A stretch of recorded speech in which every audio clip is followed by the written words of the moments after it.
macam kami sendirilah di Monster, saya tak cakap biar apa Pixar lah kan. Tapi saya rasa kreativiti dia strive, kreativiti lebih menonjol bila kita kekurangan resources sebenarnya. A lot of people kata macam bila saya ada funding yang mencukupi, bila saya ada studio yang besar, bila kita ada orang yang ramai, kita akan menghasilkan karya-karya yang hebat. Tapi saya would argue, karya-karya yang hebat selalunya dihasilkan ketika resources tu ngam-ngam je. Malah kadang-kadang tak cukup. Sebab kita perlukan kreativiti.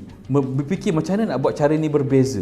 Kalau kita tengok sejarah-sejarah IP yang besar-besar dalam dunia kan, mereka ni start humble start. Mereka bermula dengan cerita yang mereka fikirkan sendiri, menulis buku sendiri, you know, and dia tak perlu kan ada production beratus juta kat belakang mereka. Tapi idea tu datang daripada satu orang ataupun a group of people, and diorang will make do apa yang diorang ada, resource yang ada, cuba buat yang terbaik. Saya rasa itu yang membezakan pure creativity dengan creativity yang biasa, yang commercial, saya rasa lah.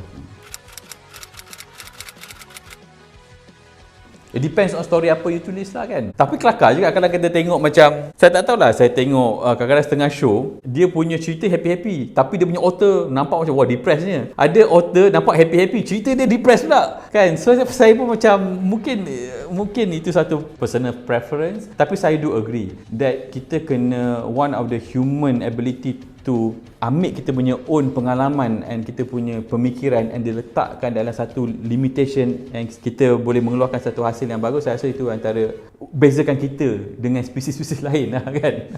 Spesies orang-orang kreatif ni lah maksud saya.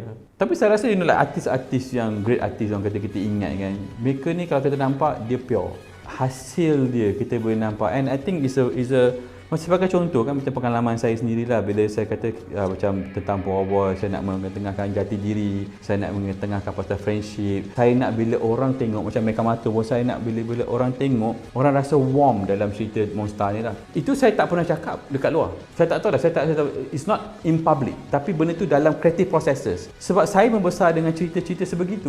Yang orang kata warm feeling, ending yang menyeronokkan walaupun ada tragedi kan, macam Doraemon kadang saya sedih tapi kita rasa seronok. So saya tengok anime yang sekarang memang best. Attack on Titan, Demon Slayer best, tapi saya rasa dah mula kurang cerita yang macam yang saya pernah minat dahulu. Awal Dragon Ball dulu, Doraemon dahulu, yang cerita yang macam happy, you know, exploring the world. So masa saya buat Meka Mato dengan Bawah, saya rasa saya itulah DNA yang saya membesar dengan IP mereka. Itu yang saya rasa saya bawa juga kepada Meka Mato dengan Bawah. Dia lebih cerita yang macam you can learn through the characters, you can follow the character journey, tapi dia ialah warm feeling. Dan saya terkejut bila saya baca komen daripada orang Jepun sehingga dia kata macam, this is the feeling that dulu punya feeling, dia kata. Dah kurang sekarang ataupun dah tak ada dekat dalam Japanese anime, yang current Japanese anime. Di mana warm feeling tu, that you know, like cerita yes ada tragedi ke apa benda, tapi lebih kepada positif. Saya perlu ingatkan tim saya dengan saya sendiri ialah kebanyakan yang